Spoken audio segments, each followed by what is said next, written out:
Yang berikut kita lanjutkan aplikasi dari gerak melingkar terkhusus gaya sentripetal ya. Ini kalau siapa tahu kalian, tapi kalian dokter ya.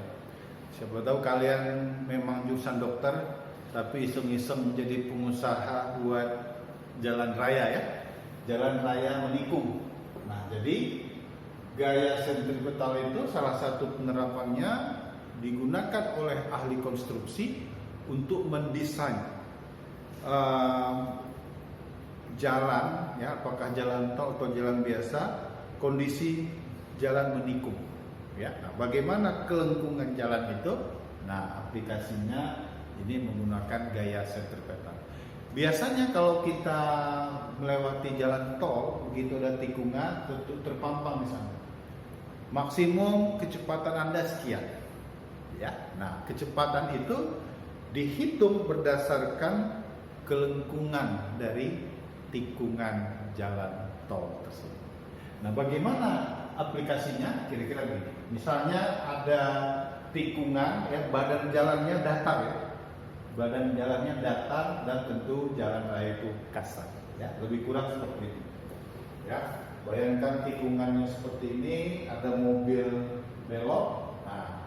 Berapakah kecepatan maksimum mobil supaya ketika nikung mobil itu tidak terlempar keluar? Baik, caranya begini. Coba kita bayangkan kita berada di dalam mobil. Kalau mobil ini menikung, badan kita terlempar kemana? Jika menikungnya ke kiri, badan kita terlempar ke kanan. Tapi kalau nikungnya ke kanan, badan kita terlempar ke kiri. Ya, itu lazimnya mobil menikung. Nah, seandainya begini, pada saat mobil ini melewati tikungan, mobil bergerak dengan secepat-cepatnya atau ngebut gitu. Nah, ketika kecepatannya terlalu besar, bukan orangnya saja yang terlempar keluar, tapi dengan mobil-mobilnya terlempar keluar. Ya. Nah, supaya mobil ini jangan terlempar keluar, didesainlah permukaan jalannya itu kasar sehingga dihasilkan gaya gesekan untuk menahan agar mobil tidak terlempar keluar. Coba kita bayangkan. Kalau mobil ini menikung, dia terlempar keluar, kemana kayak gesekan yang dialami? Ya. Nah, mobil terlempar keluar karena jalan rayanya kasar, ada gaya gesekan yang bekerja pada ban mobil untuk menjaga, untuk menahan agar mobil ini tidak terlempar keluar. Jadi kalau mobil terlempar keluar, gesekannya kemana? Ke dalam. Ya. Nah, dalam hal ini perhatikan gambar.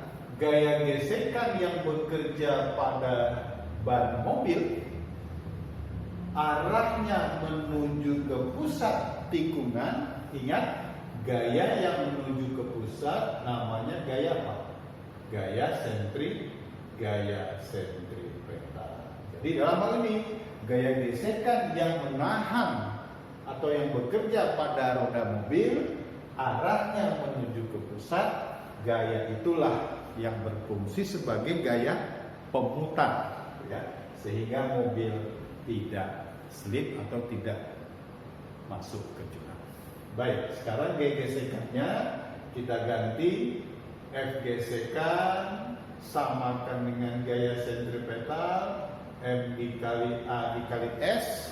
Nah, lihat, karena mobil ini tidak bergerak keluar, berarti diasumsikan mobilnya tetap diam di dalam tikungan ini, maka gaya gesekannya kita gunakan gaya gesekan statis.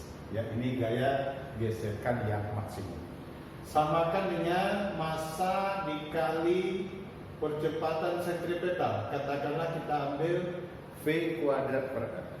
Kemudian kita gantilah gaya gesekan itu mu S dikali N. Ini kita samakan dengan V kuadrat dibagi R.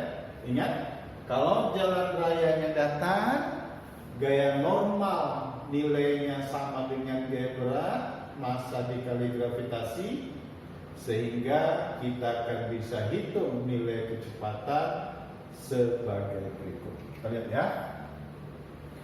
Massanya kita hilangkan, kita bagi massa, gravitasinya kita bagi ke bawah, maka koefisien gesekan yang menahan karena diam statis nilainya sama dengan V kuadrat dibagi dengan RG, Rocky Gerul.